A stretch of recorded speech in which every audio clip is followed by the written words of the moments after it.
Hocus Pocus, Chapter 8, by Pegasus Rescue Brigade. The new family cottage was a stout, irregular little building. It wasn't much to look at, but at least it was cozy on cool evenings. Dinky was grateful for that on this particular Saturday night. For a midsummer's evening, it was awfully chilly outside, but her bedroom, where she and Pipsqueak now sat, was quite comfortable. Pip shifted his weight on the carpet. "So, what's the big surprise, Dinky?" he asked impatiently. "You've been keeping a secret all day." Dinky laughed teasingly. "Be patient, Pip. I'll show you in a second." Dinky levitated her saddlebag off her bed and brought it to rest in front of her. Pipsqueak watched it float as a cat, like once a bird hovering just out of reach. Dinky cocked her head. "What's wrong? You're not still fascinated by levitation, are you?" Pip smiled sheepishly. "Well, you see it every day," he countered. "For an earth pony like me, mossing is still something whimsical, I guess." Dinky chuckled. "I guess I shouldn't be talking," she admitted. "I'm a unicorn, and I'm still amazed by the simplest magic a year ago." She grinned.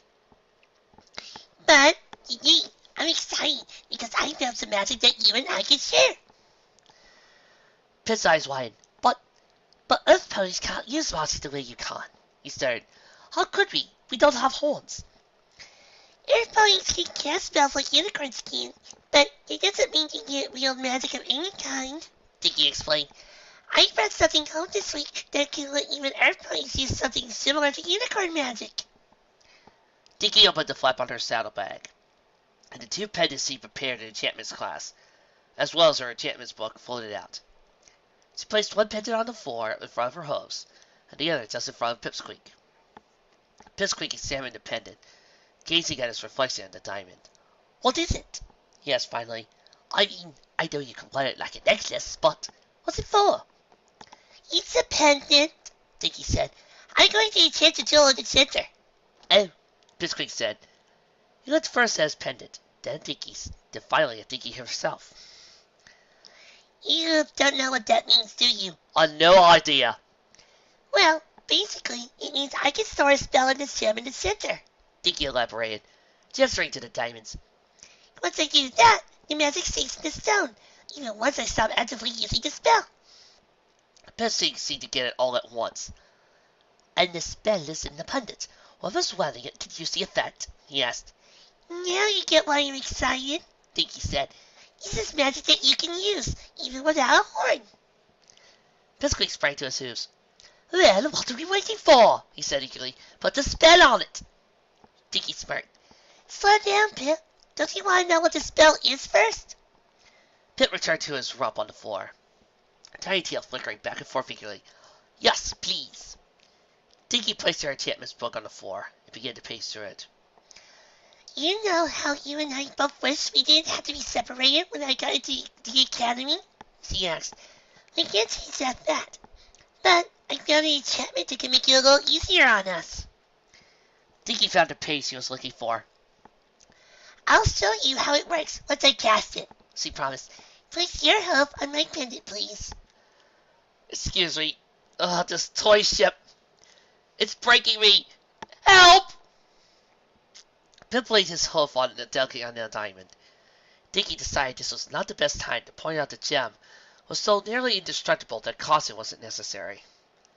Quietly, she reached over and placed her own hoof on the pendant in front of Pipsqueak. "Are you ready?" she asked. "It's time to cast the spell." Pipsqueak nodded. "I'm ready when you are," he affirmed. "I trust you." Pipsqueak watched in wonder as Dinky closed her eyes and allowed the magic she wished to summon build up around her horn. An orb of yellow energy inflated on the tip like a big magical bubble, and after it had come loose and floated into the air, a second one followed suit. Slowly, both spears descended until they hovered just above the hooves of the two foals. They surrounded each pendant and glowed with a brilliant brightness for a few seconds, then gradually faded away. Pipsqueak lifted the pendant and inspected it curiously. "It doesn't look any different," he concluded. "It's not supposed to," Dinky assured him. "The magic's sealed inside. Put it on, and I'll show you what it does." Pipsqueak hesitated. eyeing the pendulum cautiously. It's not going to send a big blast of magic flying through you when you put it on, if that's what you're worried about, Dinky said, grinning. In fact, you probably won't feel anything at all. She slipped the rings of her own pendant over her head. See? Nothing. Pipsqueak shrugged and pulled his own pendant on. He stared down on it as it dangled around his neck. So you said this will somehow make it not seem like we're so far apart when you're away, he mentioned. What's it do exactly? Well, let's say I'm at school, and I happen to think of you, and how I can't wait to come back to Ponyville and visit, Dinky started. As soon as my thoughts turn to you... Pipsqueak gasped as he felt the magic take effect. The pendant around his neck shimmered with a yellow glow, exactly like Dinky's magical aura. Pipsqueak placed himself against it as it rested on his chest, awed. So, that's what your magic feels like, he asked. It's a... Oh, jeez, how do I even describe it? Pip tapped the hook to his chin, thinking. It feels like it's alive, he concluded. It's like I can feel you, or at least some connection to you right there in the pendant. Dinky smiled triumphantly. It works just like how I was hoping, she announced. Now, when you think about me, the same thing should happen. An instant later, the same faint yellow light and warmth surrounded the filly's pendant. Just as Pipsqueak had described, it was as if she could feel his presence within the gem. Pipsqueak removed the pendant a moment later and looked astounded. Dinky, it's so fantastic. I don't even know what to say. Say you'll never act like you did back in chalices and kisses and we'll be fine. Dinky strutted. It wasn't a big deal, she said modestly. I mean, I really like the spell too, but it wasn't terribly hard to cast. They probably only work as well as they do because of the diamonds. I don't care why they work, Pipsqueak said. You're the one who went through the trouble of making them. Just for us. Pipsqueak leaned forward and nuzzled Dinky. She blushed a little more than she wished to at the colt's touch. Pipsqueak noticed her flushed cheeks reacted a bit as well. What are you two doing down there? Nothing, Mama. Are you sure? Yes. Are you nuzzling? Yes. I mean, no. Sorry, he mumbled. Maybe that was a little much. I just like your top so much that I got a little, overwhelmed. Dinky smiled. Don't worry, Pip. You're one of my best friends. If you weren't, I wouldn't have made dependents in the first place. I think a quick nuzzle once in a while is justified. Oh, Pipsqueak said awkwardly. But then, why did you seem so sort of embarrassed? Dinky lightly slapped the colt in the back. Because I like you, you idiot. You know that. That broke the tension. Both foals burst into laughter that could be heard throughout the cottage. Downstairs, Dinky did see his ears perked up. She smiled knowingly and continued cleaning the kitchen. The following week, Dinky and her friends met on the school grounds, with 3 bundles of varying sizes wrapped up in blankets. All right, Clarity said quietly, beckoning her friends in closer. Make sure no pony is watching. We've got to smuggle this stuff into the forest to set up our hideout. Dinky, Honeydew, you two carry the stuff. I'll stay here and make sure we aren't noticed by suspicious passerby. Clarity hopped onto a low, flat rock and took a lookout post that, in all honesty, probably made her stand out more than she would have otherwise. Unwilling to dash Clarity's enthusiasm, Dinky simply shrugged and marched into the forest, with Honeydew keeping close behind. Strange as it seems for me, Clarity's even got me excited about this. Honeydew admitted. I really like the forest, and the idea of a place outside our tower to hide from Scuffle, and somehow having a secret hideout just seems kind of fun. Dinky chuckled. Well, of course it seems fun, she said. There are 3 fillies in Ponyville who have a secret clubhouse. I visited once or twice, and let me tell you, it's awesome to have a space all your own, other than the one you live in. I mean, one you can do whatever you want with. The 3 fillies reached a tree, and Honeydew cast a spell that caused the roots to part. Clarity's berets should be telling her we're here, the pink filly said. Let's just wait for her to catch up before we go inside. She glanced at the pendant hanging from Dinky's neck. Did you and Pip squeak enchant those now? She asked. Dinky nodded happily. Yeah, we activated them on Saturday. He really liked them. On cue, Dinky's pendant glows softly as he giggles. See? He got me thinking about, and now he's thinking of me. Clarity emerged from the brush of the train around the clear.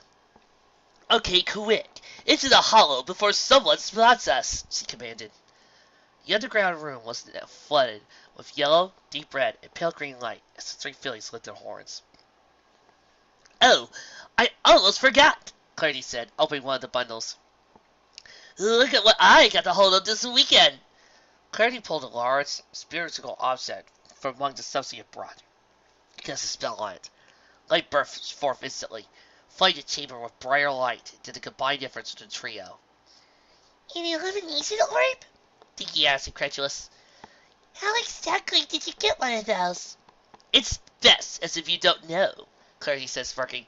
The Dean already dislikes you as it is. You don't need to get involved with anything else. Clarity! Dinky scolded. It wasn't that bad, Honeydew clarified. She just hid the horn from our room until Sparkle had it broke. Sparkle retrieved a new one from the supply room for us. Not that I could tell lying, but... Honeydew trailed off, and decided that she'd be better off occupying herself with one of the bundles. Dinky opened the bundle she had brought along. Inside were a few posters of some of her favorite celebs, and the big Bing Bang chair Twisted Pipsqueak had pulled their money to buy her for her birthday a few weeks before.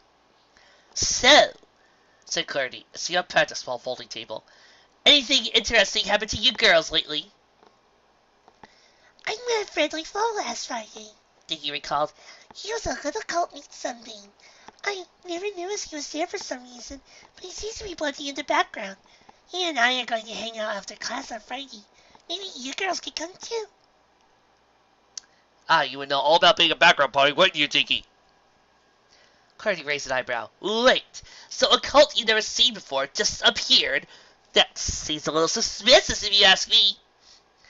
Yeah, he was harmless, Dinky asserted. He didn't seem too assertive. I think he just sits there out of the way. It was as if he had someone to talk to. That's probably why I never really noticed him around. I mean, if we look around in the dining room during lunch sometime, we probably see him sitting alone in a corner somewhere. A sound near the hidden entrance of the hideout cut the girls' conversation short. What's that? Asked Honeydew. Don't tell me someone's found this place already. The sound continued for a moment, and a small orange creature slunk into the room. It's Ugly the Fox, Clarity announced. I sure hope the little guy doesn't think we're going to bring him food regularly. The fox marched back to the room, where Dinky was applying another poster and sat down, glancing between the three feelings curiously. Dinky bent down to examine the fox's leg. I see you've been dealing on that splint I made, She said crossly. This scar's too full of key marks for me to use anymore. As if taunting, the fox sat down and began gnawing at the wrappings. Dinky shook her head. Nothing but trouble, that's what you are, She grumbled, slightly annoyed. You should call him that. Honeydew chuckled. We can't really stop him from getting in here, so we might as well give him a name. Dinky raised an eyebrow. We should call him Trouble? She asked. That's a kind of funny name. The fox, now bored with chewing on the splint, decided to instead pull one of the posters away from Dinky's supplies, and then rip it to shreds. Dinky exchanged a glance with her friends, and silence began to pick up pieces of the shredded poster. I take it back, Honeydew, she said. That's a perfect name. Trouble it is. Oh, come here, little Trouble. So cute. Dinky and her friends made numerous trips to their secret hideout throughout the rest of the week. It seemed to be working as planned, for once. Scuffle wasn't a constant threat whenever they were outside their residence tower, or outside of the professor. Trouble was the only other creature that seemed to know about the chamber, although the fox usually tended to give the fillies their space as he wandered around the room, or napped in a shady corner. Eventually, Dinky learned a spell to prompt the tree to spread the roots wide enough for the fillies to enter. Clarity remained unable to cast it because, having opted to not take magical biology as an elective, she lacked any sort of formal training in such spells. Still, she seemed eager to practice. In no time at all, it was Friday, and Dinky found herself preparing for what she had hoped would be a terribly hostile confrontation with Nestor. Sea and Clarity took their usual seats in Transformation and Conjuring class. But curiously, the changeling was nowhere to be found. Nestor will be joining us shortly. Professor Flux announced to the cats.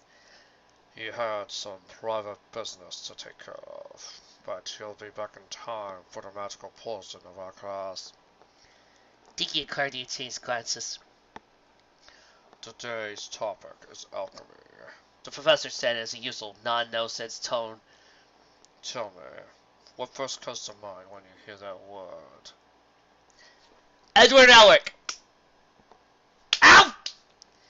Dinky was too wrapped up in the thoughts of Nestor to offer an answer, but Clarity offered a huff. Alchemy, traditionally, is defined as the process of turning something into gold, she answered. Although, if memory serves, there's a little more to it than that. Correct on both points, Clarity. The professor replied, please. Alchemy, as most ponies would define it, is the use of magical means to convert a substance into gold. In actuality, however, alchemy is the conversion of any basic element into any element. Over the years, the field has expanded to include more complex substances and even essential compounds with inherently magical properties.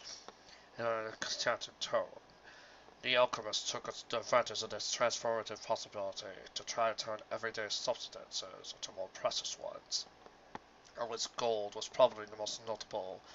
This led the field of alchemy to receive the reputation it has today. The professor stopped speaking and raised an eyebrow, as if waiting for a response to one unspoken question. When none came, he cleared his throat loudly. Nestor, he grumbled, please pray tell, what are you doing? Nothing, came a voice from above. I'm just trying to make my way to the classroom without disrupting your lectures, sir. The students looked up, and most laughed upon seeing the playful changeling flying along the ceiling with whatever it was that allowed changeling hooves to clean the surfaces. Upon reaching the front of the room, Nestor turned and walked vertically down the wall, before coming to stand next to the professor. Go on, he urged, ignoring the Professor Flux's glare. The stallion soared. As I was saying, from a chemical standpoint, one element is distinguished from another by the number of subatomic particles that make up each atom of it. So a chemical spell involves uniformly adding or removing particles to each. He gestured to the desk. I've given you each a lump of metal. The identity of what each one is different, but each is labeled for easy identification. You also have a table of elements, so you know which substance you're likely to wind up with if you properly perform a spell to add or remove subatomic particles. Turn to the alchemy section in your textbook for instructions, and speak to me or Nesta if you have any questions. As usual, Dinky and Clarity partnered up immediately, discussing matters quietly as they prepared to practice the magical exercise. What do you suppose Nestor's private business was? Asked Dinky. Clarity shrugged. Don't jump to conclusions, Dinky, she warned. Even if Nestor has been stalking you, there's no reason to believe that what's related to whatever he was at the beginning of class. Unless he was thinking up of an alibi before I had a chance to confront him, Dinky guessed. Clarity shook her head. There's no convincing you, is there? She asked, nervously wagging her tail. Is everything all right over here, girls? The fillies broke their huddle as Nestor approached her desk. Old Nestor's got a little experience with alchemy, he announced, flashing a goofy grip. Need some tips? We're fine, Dinky assured the changeling. But, Nestor, can I talk to you after class, in private? Nestor's wings vibrated as he processed the question. Sir, he said finally. There's not something wrong, is there? Just let me know if I'm bugging you. He gave a cherry laugh. Get it? Bugging you because I'm, He trailed off, noticing Dinky's serious expression.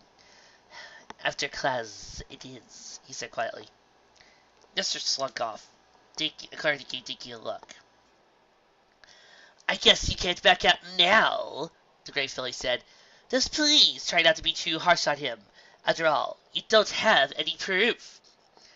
Dinky's expression remained serious. I just had to see where our little discussion goes, I guess, she said decisively. I want answers today, so you better be willing to give them. After class, Nestor escorted Dinky to an empty classroom down the hall. He closed the door and turned to the filly, looking nervous. Look, in all seriousness, if there's a problem, I'll be more than happy to address it immediately, he said. Obviously, because of the circumstances surrounding my appointment, student satisfaction is my #1 goal.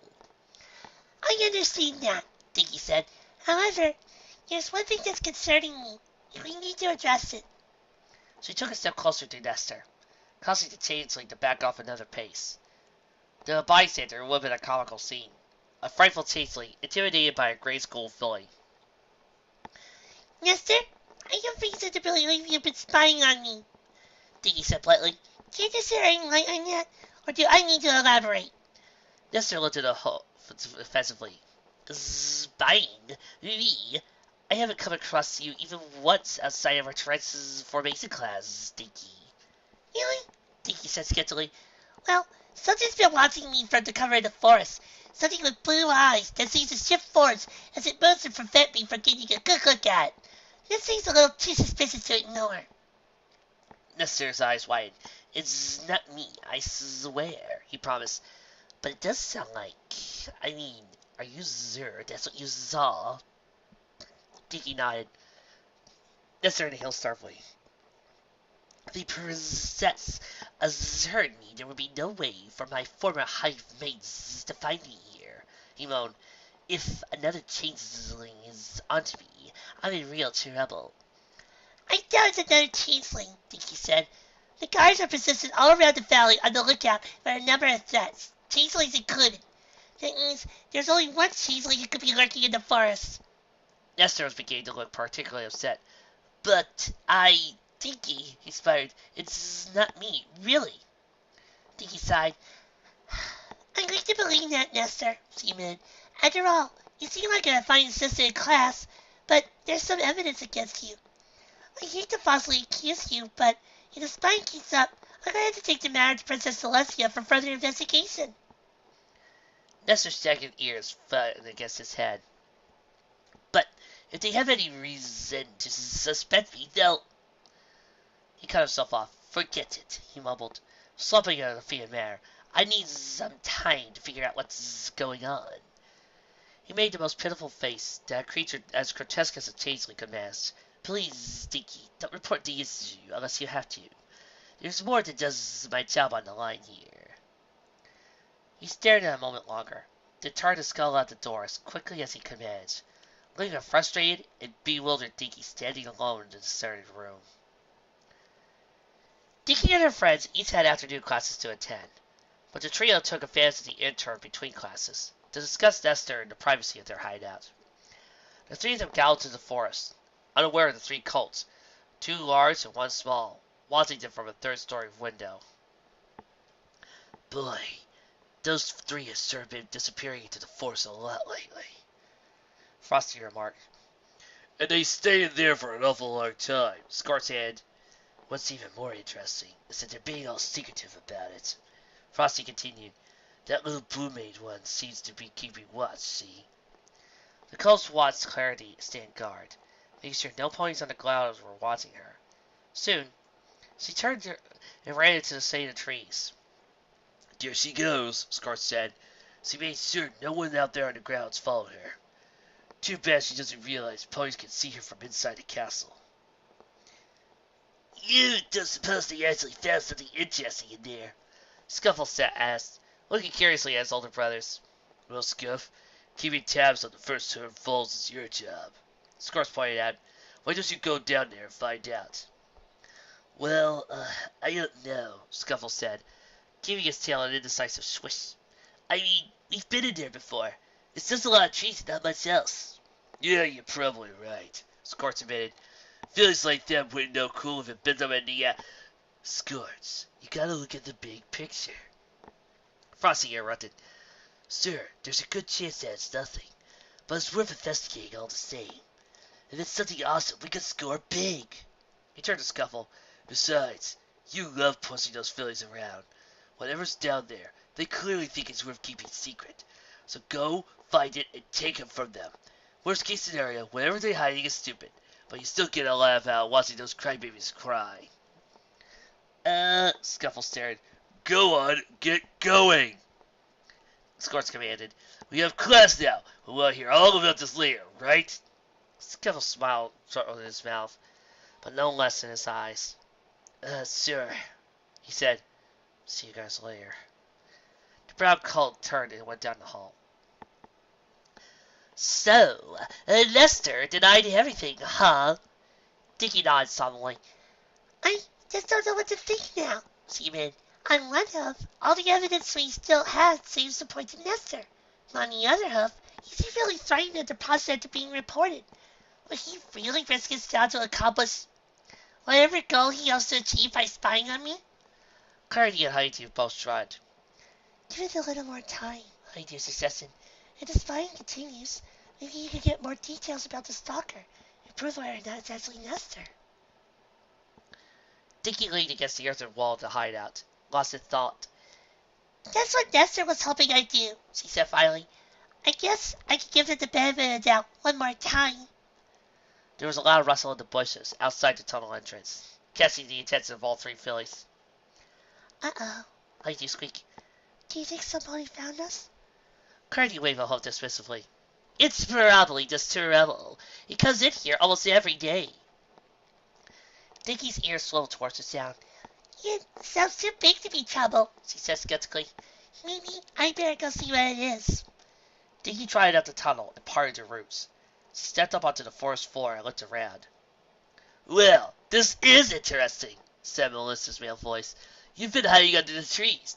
No wonder I couldn't find you. Dinky whirled around, just as an ultra-familiar brown colt stepped out from behind a huge tree, concealing the secret room. Scuffle! Dinky started. How did you find us? Scuffle laughed. That's not important. Let's take a good look at this little cave of yours, shall we? Dinky reacted immediately. She dove back down the tunnel and immediately let her horn to run the yard shut. Scuffle charged forward, but the tree responded to Dinky's spell at the last moment, and Scuffle collided with the roots head first before staggering backwards, dazed. Dinky's momentum caused her to stumble and slide back into the chamber on her stomach, surprising her friends. Scuffle found us! She cried.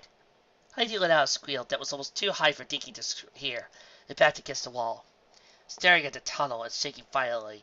Hey! Came Scuffle's voice from behind the roots. I'm not in the mood for nonsense today! Open these roots right now! Why should we? Clarity called. They're there to keep unwanted trash like you out! Scuffle chuckled. You talk big when you think I can't reach you, he commented. But you didn't get it, though. I've gotten a whole lot better combat spells since I dealt Dinky Doofus at the beginning of the year.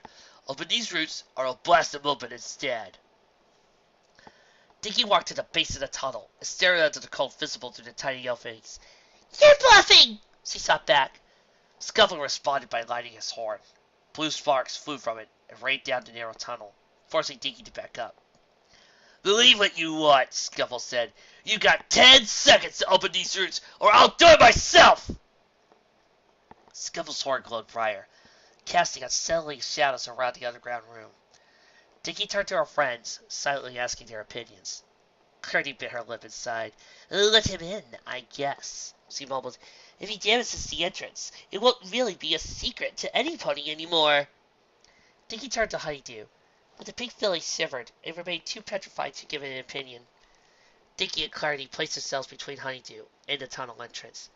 Then, Dinky slowly drew the walls apart. Scuffle made his way down the tunnel. His eyes widened when he got a good look at the room below, and nodded, clearly impressed. Well, this was a whole lot cooler than I was expecting, he admitted.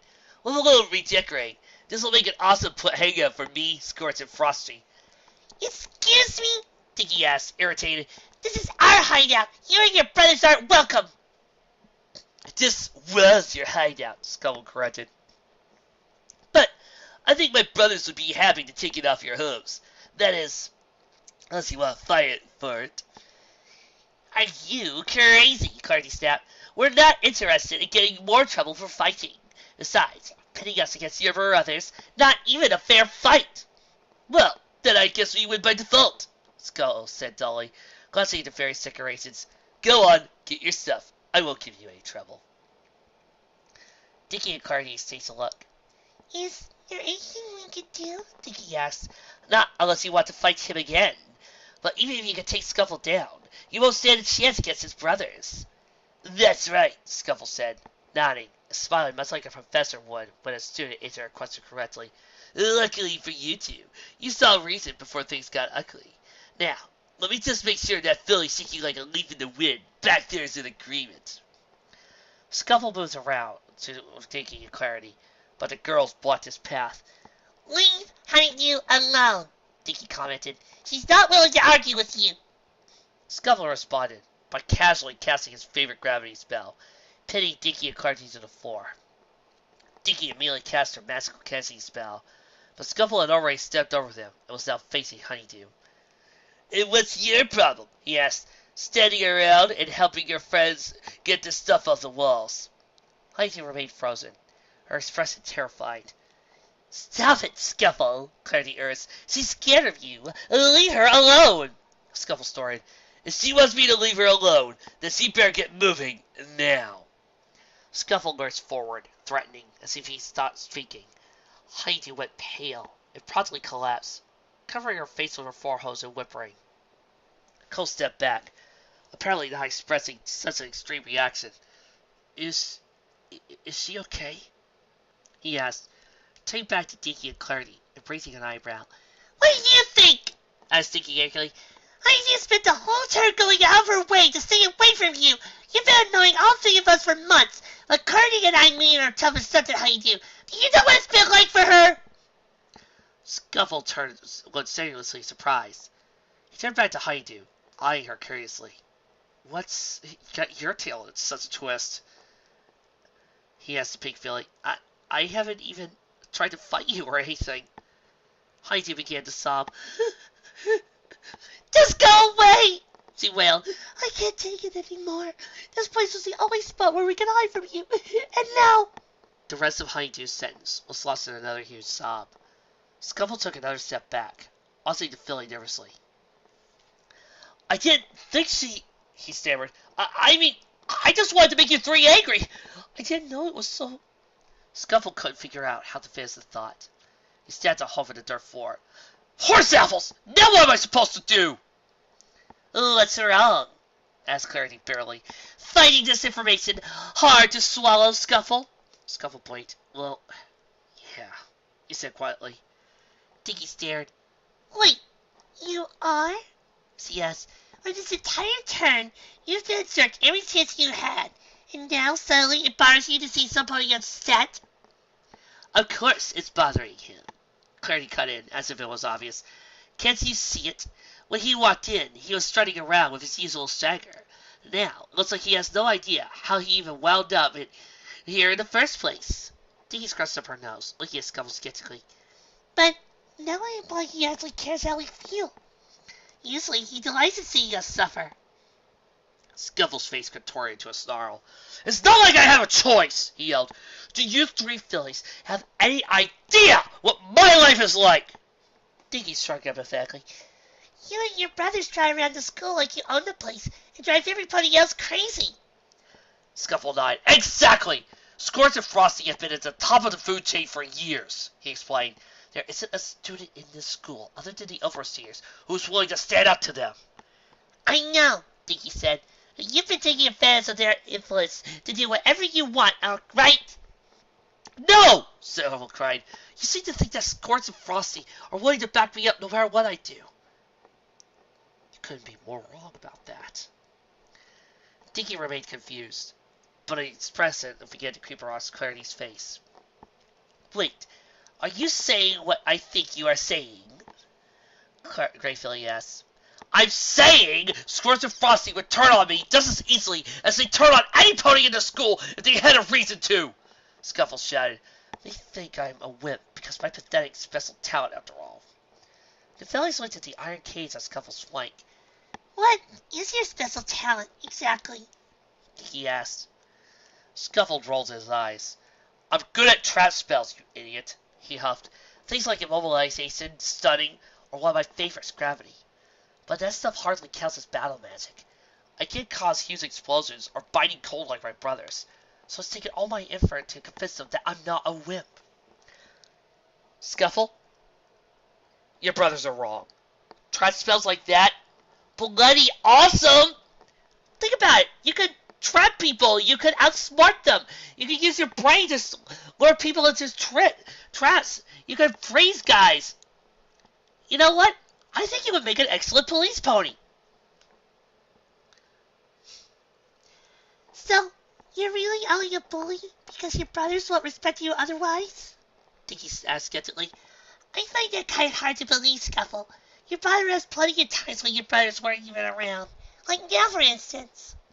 Scuffle spat his forehead with a huff. I was trying to keep up the illusion, he said, frustrated.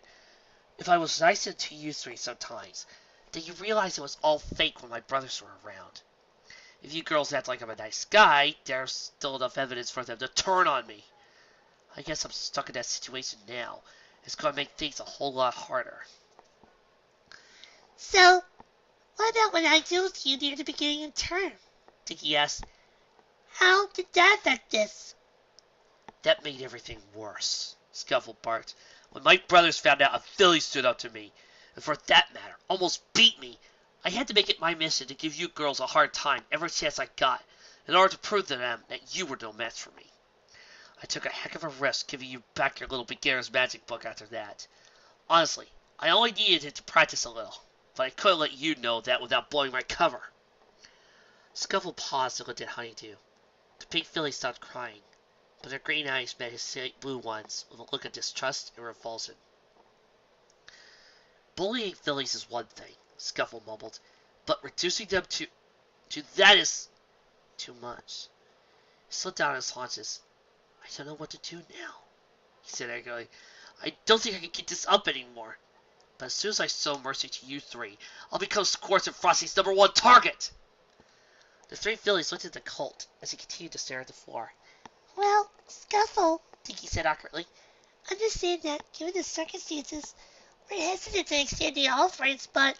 Scuffle's reins came pressing back. I don't need sympathy from you three anyway, he growled. I'm left with a choice. I either keep bullying you, at least in public, or risk non-stop torment for Squirts and Frosty. I don't have the foggiest idea where to go from here. He raised his hose and made for the tunnel. I'll cut you three a deal, he grumbled, refusing to look back. I'll tell Squirts and Frosty there was nothing out here worth finding. But you better take more care to keep this place secret. If they find you, I cut you a break. That's it. Scuffle harumphed and stormed up the passageway, leaving the fillies in silence. Once the sound of his footsteps faded, Dinky and Clarity rushed back to Honeydew, who was still sprawled on the house floor. Is he gone? Honeydew whispered, still covering her eyes with her hose. He is, Clarity assured her, as she and Dinky sat down on either side of the frightened filly. He's not going to tell his brothers about our hideout either. That is, assuming me to believe what he said, Dinky added. Clarity shrugged. He doesn't have anything to gain from being an idiot, she pointed out. I can't imagine that whole thing was just some parade. The trio remained in silence for a few moments more. Honeydew took a deep, shuddering breath and slowly stood. What do we do now? She asked in a quivering voice. I don't know, Dinky amid. All this time, Scuffle wasn't sure what he thought he was. Maybe he deserves some sympathy? Honeydew shook her head violently. Sympathy for Scuffle? She asked. Even if he's telling the truth, he's still a terrible pony. Noticing Dinky and Clarity's surprised looks, she blushed slightly. What? The filly asked. But, I'm sorry, but I'm not a pony who could just forgive somebody like that right away. I was barely willing to talk to you two when the term started, remember? I can't bring myself out to reach to a pony who has forced me to live in fear. Clarity leaned forward and gave Honeydew a comforting nuzzle. We understand, she said. Let's just wait and see what happens next time we run into him. I'm pretty sure we're not the only ones who need to think this through. Clarity drew the light from the illumination orb, and the three fillies climbed out of the hideout without another word. Needless to say, Dinky once again had trouble focusing on magic and history class later that afternoon. Caught up in her own thoughts, she absentmindedly collected her belongings at the end of class and began to trot over to the door. A hoof placed on her shoulder and jolted her back to reality. Dinky turned around to find her new friend Sunbeam staring back at her. Hiya, Sunbeam greeted. Are we still going to hang out today? Or do you have something more important to do? You do look kind of busy. Yes, you do. Oh, we can still hang out, Dinky assured him. Sorry, I almost forgot about it. It's been kind of a stressful day so far. Sunbeam nodded understandingly. Well, hopefully we can have some fun and take your mind off of all that for a while. Yes, we can. He suggested, smiling. That's what I'm counting on, Dinky said with a laugh. Want me to go find my friends so they can come with us? Sunbeam crims. I don't spend a whole lot of time with other ponies because of my speech tick. No, I do not. He admitted. I was thinking it could be just us today. After we know each other a little better, then we can bring your friends. Yes, we can. Dinky tried. I'm sure they'd be fine with it, but if it makes you uncomfortable, we can just go alone. Sunbeam nodded in thanks. So, we have the rest of the day off, Dinky asserted. What would you like to do? Go for a swim? Get an afternoon snack? Well, if you're interested, I have something really cool I can show you. Yes, I do. Sunbeam mentioned. That is, if you're alright with practicing a little magic. Oh, of course, Dinky responded. Lead the way. Sunbeam smiled and tried it off, leading the filly down towards the corridor. A heavy wooden door swung open, casting the first light the room had seen in years across the dusty floor. What's in here? Dinky asked, struggling to see in the dim room beyond the doorway. Are we even supposed to be in this place? This is a classroom. Yes, it is. Sunbeam assured her. It's been left unused for some time now, but no pony will object to our using it as a practice room. In the fashion of a gentle colt, Sunbeam stepped aside and gestured for Dinky to enter. The filly trotted inside, and Sunbeam entered behind her, closing the door with a quick flicker of magic. Dinky let the sole illumination orb in the room, lighting the abandoned classroom. Are you sure about this? She asked, running a hoof along the tabletop and drawing a line in the thick layer of desks. I can understand using an empty room, but this one hasn't been touched in years, it seems. Sunbeam shrugged. The professors and overseers never mentioned any part of the castle or grounds that was off limits. No, they did not. He pointed out, this room is abandoned, sure, but we can still use it. Dinky sneezed. Achoo! And slipped the rest of the offending dust off into the table with her tail. Well, I guess it is a good place for practicing in private. Apparently, nobody in their right minds comes here anymore. Sunbeam just smiled sheepishly. Anyway, what kind of spell did you have in mind? Dinky asked the colt. It's a whole group of spells, actually, Sunbeam said. They're pretty unusual and rarely used. Yes, they are. You won't find any classes here that teach spells like these. Why's that? Dinky asked. What kind of spells are these anyway? Sunbeam thought it over. They're a little of everything. Yes, they are, he decided. Some are enchantments, some transformations, and some are even combat spells. What sets them apart from those fields is they tap into an entirely different type of magical energy. Yes, they do. Dinky raised an eyebrow. There's more than one kind of magical energy? She asked skeptically. If that's the case, why have I never heard of them? This alternative magic requires much more effort to summon it first. Sunbeam explained. The ponies seem to think it's not worth the effort to bother with them, but some can produce different effects than the more widely used counterparts. Yes, they can. I think they're fascinating. Yes, I do. Dinky gave the Sunbeam a blank stare. Now, hold on, she said, looking at the cult disbelievingly.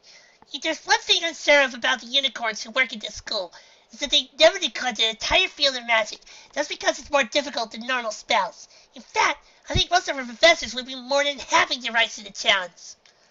Sunbeam looked at the floor. All right, I suppose that's not the whole truth. No, it's not, he admitted. What I said is still true. But, well, this magic is a very new discovery. Many spells are untested, and so Only some select ponies are being told about it right now. The professors know, but most of the students don't. No, they do not. And what do you know? Dinky asked. I've been helping to study in private with one professor. Yes, I have. Sunbeam said. It's a very hush operation. I probably wasn't supposed to tell you about it all, but, well, I don't have any close friends, and I really want a practice partner. Yes, I did. Dinky's suspicious expression softened. That's more believable, she admitted. I guess this means I had to keep the spell secret, huh? That would probably be best. Yes, it would, Sunbeam answered. The more ponies that know, the more likely the knowledge could get out to the student body before the professors are ready to officially present it. But I think I can trust you. Yes, I do. Dinky nodded solemnly, placing a hope over her heart in a silent promise. Can you use any of these spells? She asked, tilting her head with curiosity. I want to see one. I can do better than that. Yes, I can, Sunbeam said excitedly. I can help you cast one yourself. I'm not sure I'm ready for that, Dinky said nervously. I don't have any instructions, and I haven't seen any demonstration. I don't even know how to tap into this alternate energy. A tiny, glowing spark appeared at the tip of Sunbeam's horn. Slowly, he leaned forward until the tip of his horn just barely made contact with Dinky's. The filly jumped a bit at the contact, but soon calmed, as he realized Sunbeam was simply sending her a weak magical signal. Learn to recognize this energy, Sunbeam said quietly. Try to find the same energy within yourself. It's there, but it's buried deeper than your regular magic. Try to bring it to the surface. Dinky's usual aura surrounded her horn almost automatically. She squeezed her eyes shut, concentrating to find a trace of the strange energy Sunbeam had given her a tiny sample of. For several minutes she stood still, making no progress, but then a faint feeling seemed to awaken in the recesses of her mind. An energy like the one Sunbeam used. Dinky attempted to bring it forth into her horn. It was immediately met with a bizarre sensation. The magic seemed to fight back, as if it didn't want to be channeled, but instead preferred to remain tucked inside, deep inside the filly's head. Dinky fought the force, but it seemed to be almost a physical effort to drag the energy away from her horn. Yes, yes, yes, Sunbeam said eagerly. It's difficult, I know, but it's your own magic. Bring it forth. With a final tug, Dinky pulled the strange energy from her horn. The effect was immediate. The yellow aura flickered and wavered. Its sparks flew as it stayed darkened. In a matter of seconds, its sunny color had been replaced with an aura pulsing black and deep purple. Dinky swayed there where she stood. She wasn't sure of the magic from himself, or the effort of summoning it, but she felt quite disoriented and dizzy. The filly let herself relax to try to regain her usual composure, rolled her eyes up to stare curiously at her horn. Sunbeam looked particularly thrilled. Bravo, Dinky! You've brought forth the alternative magic. Yes, you have. Dinky looked back at Sunbeam, and noticed her vision was gradually becoming tinted with purple. She glanced at her reflection in a grimy mirror on the wall. It jumped back when she saw the image it showed. Must be violet energy surrounding her eyes, similar to the purple rising together with black surrounding her horn. What is this? She asked, her voice wavering as she shook her head in vain to try to dissipate the fog in her eyes. What's it doing to me? It feels strange. There's nothing to fear. No, there is not, Sunbeam said quickly. The magic's color simply indicates you've tapped into the alternative energy. The color you see around your eyes is sort of like an exhaust outlet for the excess energy built up. Yes, it is. Sunbeam went to his own horn. He quickly changed his blue aura to an identical black one with a nearly well-practiced mental process. Does it bother you? Dinky asked weakly, slipping into a sitting position. As soon as it reached my horn, it felt like it started battling to get out of my head. I can hardly think straight. It requires practice. Yes, it does, Sunbeam said, nodding sagely. Your body will adjust with time. I understand it's difficult at first. Now you understand why it's better that the whole student body doesn't know about these spells just yet. Yes, you do. Dinky gave her whole body another shake, and seemed to get a little more control of herself. The magic was magical, but it felt nothing like her usual magic. Well, there was almost a comforting feeling of eternal power. This felt more like a force with a mind of its own, eager to leap from her horn and do whatever it pleased. Now, try using it again to interact with an object. Sunbeam suggested. You can use the book on the desk over there as a target. Yes, you can. Dinky glanced at the book. Her head was pounding with an urge to read the magic. So, she quickly surrounded the tome with inky energy. Oh, and be careful. Sunbeam stared. This type of magic can sometimes be. Dinky jumped when, instead of a usual soft hum, her magic made a loud crackle like lightning as it shot forward. The book was hit with a tremendous force. The pages were torn loose and swirled around the room, while the binding collided with the far wall and collapsed in a bent heap. Extremely volatile. Yes, it can, Sunbeam depend. Dinky quickly forced the magic to shut off. The light around her horn and eyes flickered out, and relief washed over all of her senses. She glanced at Sunbeam nervously. I don't think these spells are entirely safe, she squeaked. They are perfectly fine when properly controlled. Yes, they are, Sunbeam said confidently. You didn't know what to expect there, but I'm sure you'll do fine next time. Nothing will happen. No, it won't. Dinky bit her lip. And what do we do if something does happen? Sunbeam placed a comforting hoof across Dinky's shoulders. We're in a building of the most powerful professional mages in Equestria. Yes, we are, he reminded her. And there's one place where it's okay to practice even unusual magic like this. It's here. Well, Dinky tapped a hoof to her chin. I don't know about this, Sunbeam. These spells are sort of unpleasant to use. I'm not sure if I want to keep it up. Sunbeam frowned. The discomfort will fade with time. Yes, it will, he insisted. Please, Dinky. You're the only pony I can practice this with. Yes, you are. We might even discover something new, and I can report to my professor. You'll be helping to advance what could become important magical knowledge. We're all unicorns someday. Yes, you will. Sunbeam gave Dinky a hopeful smile. She sighed and returned to Chester. I can't say no to that. Just please help me to control it while we experimented. You are a capable host. Yes, you are, Sunbeam said, grinning. Now, call forth that magic again. Practice makes perfect. Yes, it does. As promised, Dinky held her tongue when Cardi inevitably asked about Sunbeam. The great feeling persisted, but finally gave up when Dinky left campus for the weekend. By the time they returned on Monday, both of them had mostly forgotten about it. What do you think we're doing in magical practice today? Honeydew asked, as the three fillies made their way to the first class of the week. Professor Morningstar said we're starting something new this week, Dinky said. About time, Cardi grumbled, rolling her eyes. We've been doing different levitation and manipulation drills for weeks now. It's starting to get a little tedious. Thus before the fillies reached the classroom, Scuffle appeared from around the corner and around the hall. He gave them a level stare, but remained silent as he trotted into the classroom. Dinky and her friends waited a few moments before they entered the room. Good morning, everybody! Professor Morningstar said cheerily. We are only a few weeks from the event part of the term, so I think it's time we introduce another topic. The goal is for you to be proficient at least 4 of 5 major topics by the end of the term. So today, we're going to learn to cast the illusion spells. Dinky smiled as Clarity jumped a bit in her seat. Illusions were Clarity's favorite type of spell, after all. Now, Professor Morningstar continued, turning to his chalkboard. As I said on the first day of class, illusions are simply modified illumination spells. You must manipulate light to change the appearance of an object, without changing the composition of the object itself.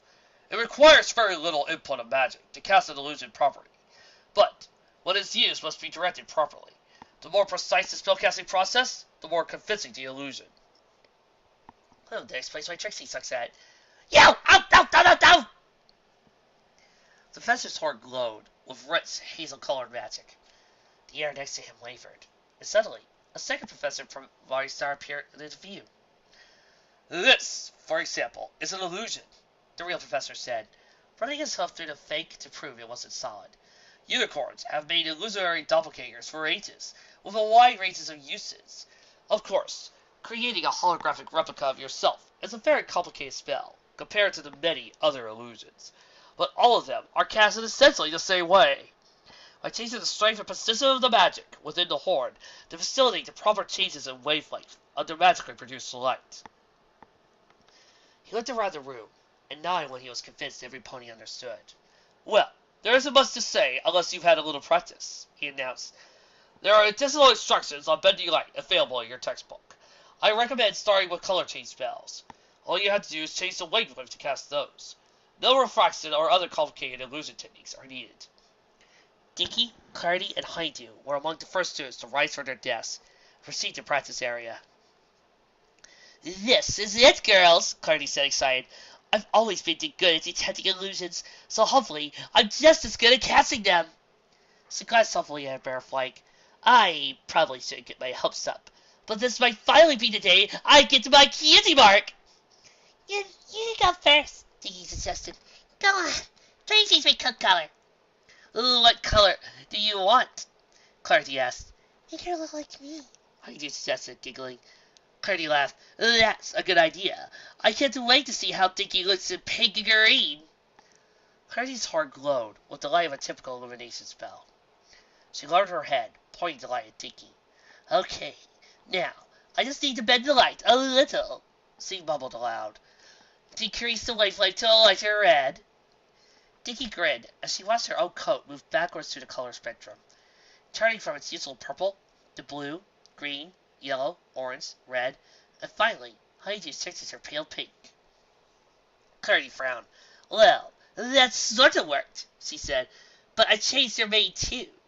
I guess there's a way to put different light intensity on different parts of the target. Very intuitive, Clarity.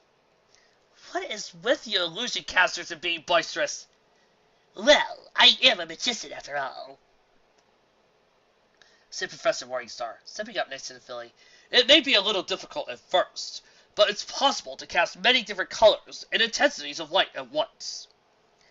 Clarity tried to modify the spell, but each time she shifted the color in Dinky's mane, the coat color changed as well.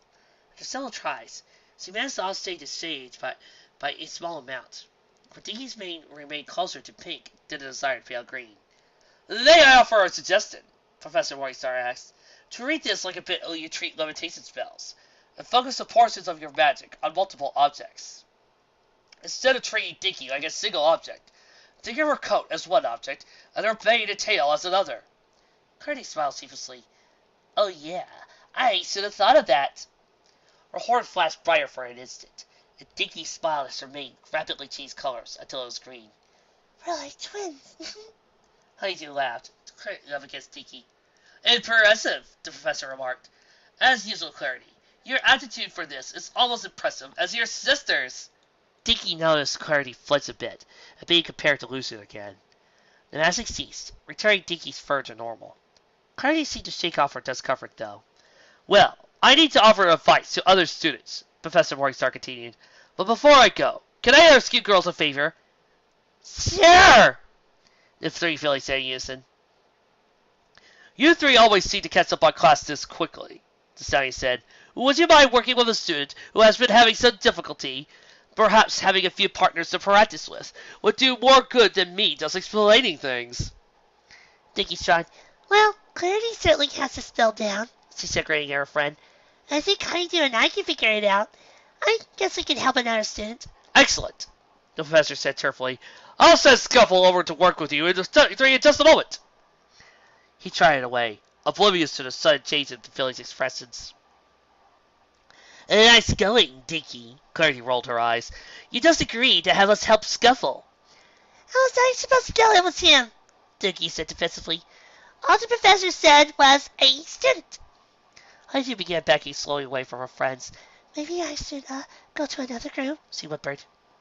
Scuffle won't try anything with the professor standing right there, Dinky assured her. Let's see what happens. If he gets to be too much of a problem, you can go. Honeydew swallowed hard, but she nodded. Scuffle's tan mane was just visible above the other foals as he pushed his way through the crowd. He trotted up to Dinky and her friends, frowning. You three again, he said testily. I can't say I'm excited. Neither are we, Dinky responded. But think about this for a second. We're in class right now. There's no way your brothers can catch you here. If what you said yesterday was true, then don't think it'd be easier for every pony if you just cooperate and practice with us today? Scuffle's tail twists. You can't message this at any pony, got it? We won't, Clarity insisted. The cult sighed. Fine, I guess. Let me just sit here and watch you three work before I do anything, though. Scuffle sat down and remained silent. Okay, Dinky said. Here, Honeydew. Let me try changing your colors next. For a short while, Dinky continued to practice the spell on Honeydew. Scuffle appeared to be paying attention, but didn't participate. Alright, Honeydew, Dinky said. Your turn to try casting the spell. Honeydew nodded. Who should I cast it on? Clarity? Cast it on me. It was the first time Scuffle had spoken since sitting down. Honeydew slowly turned to face him, looking a little confused and a little worried. What? He asked. I'm stuck here anyway. Might as well be involved, right? Honeydew chewed her lip, avoiding Scuffle's gaze. Scuffle shrugged. Fine, have it way, Honeydew. I'll just sit here and do nothing. Honeydew's ears twitched as Scuffle spoke her name. Alright, stand up, she said quietly, not looking directly at the cult. What color do you want? Scuffle shook his head decisively. I don't know. Blue or something. Magic started around in Honeydew's horn as he focused on the light of the cult. A faint element of red that accented Scuffle's brown coat became more prominent. But instead of changing to orange, it lightened to pink. Scuffle gasped, clearly appalled by the color. Wrong way! He yelled. I can't be pink! Change it now, or I'm gonna...